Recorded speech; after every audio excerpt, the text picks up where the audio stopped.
Bonjour Erwan. Bonjour Aude. Donc en 2008, vous avez fondé la société Science et Environnement. Quelles étaient vos missions?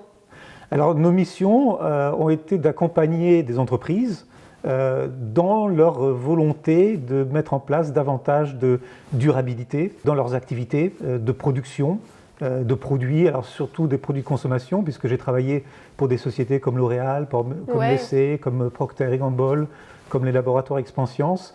Et donc on a fait beaucoup d'analyses de cycle de vie, de dialogue parties prenantes, pour les amener justement à mieux affiner ou mieux définir leur stratégie de développement durable. Ok, parce que oui, vous l'avez mentionné, vous avez travaillé avec des multinationales comme L'Oréal, Nestlé, Procter & Gamble. Est-ce que vous pouvez donner des exemples concrets de ce que vous avez apporté à ces entreprises? Oui, alors par exemple, pour L'Oréal, on a travaillé énormément sur l'aspect réglementaire. Donc il y avait à cette époque-là la réglementation REACH sur les substances chimiques qui exigeait que tous les fabricants de produits chimiques fournissent un dossier toxicologique sur les substances. Donc on a travaillé avec mes équipes sur la constitution de dossiers réglementaires qui ont été soumis donc à l'Agence pour les substances chimiques qui se trouve à Helsinki. Pour, par exemple, Nestlé, on a travaillé plutôt sur des analyses de cycle de vie de leurs produits qu'ils mettent donc sur le marché, qui nous a amené à aussi mettre en place des dialogues parties prenantes, où dans ce cas-là, on invite leurs parties prenantes à réagir un petit peu sur leurs activités, ce qu'ils trouvent bien, ce qu'ils ne trouvent pas bien. Et c'est un outil extrêmement puissant pour permettre à une entreprise de réaliser un petit peu ce que le monde extérieur pensent de leurs produits. Donc en dehors du seul consommateur qui va acheter un produit, mais également des associations environnementales qui peuvent aussi dire ben voilà, on aimerait que vous amélioriez tel et tel aspect. Donc c'est un petit peu ce genre de choses qu'on fournissait comme service aux entreprises. Ok, super. Et comment une multinationale peut éviter le greenwashing? Alors justement, en faisant appel à de la science, pour moi, c'est ce qui est important, des études qui permettent de quantifier réellement les données. Je prends souvent l'exemple, lorsque je fais des interventions dans les entreprises, des bilans financiers ou des bilans comptables qui sont aujourd'hui indispensables et obligatoires. Et aujourd'hui, il n'y aurait pas une seule entreprise qui se lancerait dans une stratégie financière, de restructuration ou peu importe, sans avoir dans les mains un bilan financier réel. Eh bien, c'est la même chose. Si on veut avoir une stratégie de développement durable, eh bien, il faut avoir des données. Et ces données, on les obtient soit en faisant des ACV, soit en faisant des bilans carbone, soit en répondant à des questionnaires du genre Bicorp ou des questionnaires liés à la durabilité qui permettent de quantifier effectivement où on en est et quels sont les gaps qu'il y a entre ce qu'on doit atteindre et la réalité Et ajuster un peu la communication sur ces données-là. Et bien entendu, à partir du moment où on a ces données-là, on crée une crédibilité, puisqu'effectivement, on va inviter les compagnies à publier ces rapports, à mettre ça sur les sites web. Et puis, encore une fois, les dialogues parties prenantes permettent de confronter ce que dit la compagnie avec la façon dont c'est perçu par le monde extérieur. Ok, super.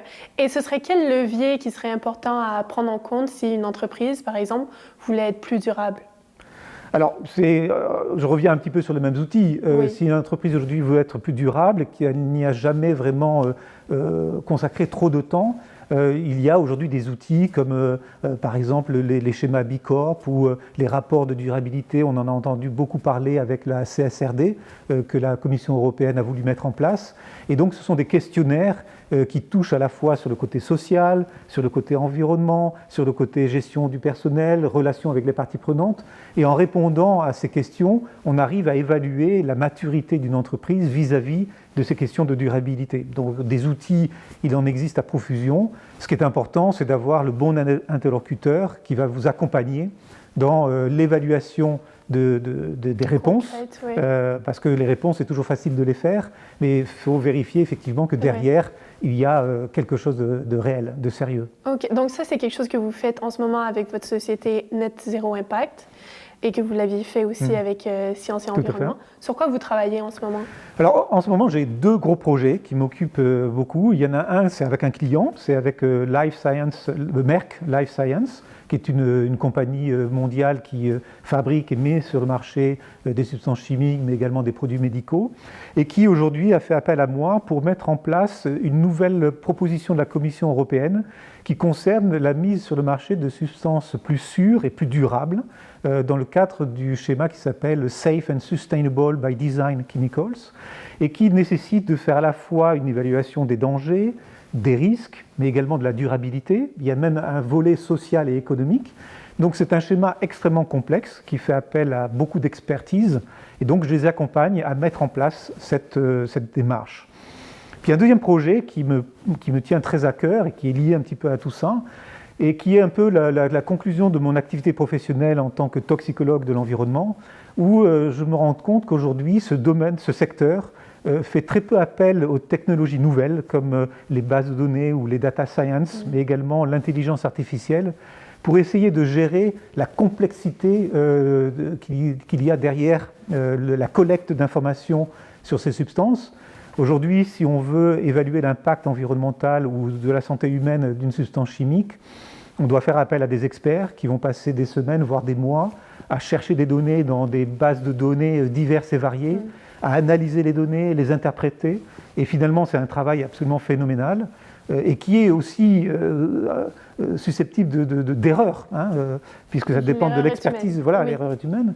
Et donc, avec un partenaire qui, lui, est spécialisé en data science et intelligence artificielle, on est en train de créer une solution qui permettrait aux industriels et aux formulateurs, donc les gens qui mettent des produits sur le marché, avec quelques clics, de créer leur formule avec les ingrédients et puis le pourcentage des ingrédients, et d'obtenir immédiatement, en quelques secondes, le résultat de l'empreinte environnementale ou de l'empreinte toxicologique vis-à-vis de schémas qui existent déjà. Donc par exemple l'écolabel ou le PEF européen, ou quels que soient les schémas qui existent aujourd'hui, on essaierait de les intégrer dans cette plateforme qui permettrait de faire une avancée quasi révolutionnaire dans la façon dont on évalue aujourd'hui l'impact des substances chimiques sur l'environnement et la santé humaine.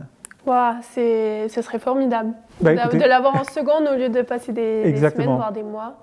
Des mois, et puis surtout, très souvent, les gens travaillent avec des fichiers Excel qui sont, encore une fois, une manière un peu archaïque, je dirais, de travailler, puisqu'aujourd'hui, on a des technologies, on a des techniques extraordinaires. Les algorithmes permettent de faire des avancées phénoménales. Pourquoi pas les intégrer dans le domaine? Exactement, c'est l'objectif. Parfait, merci Erwan. Ok, merci beaucoup Aude.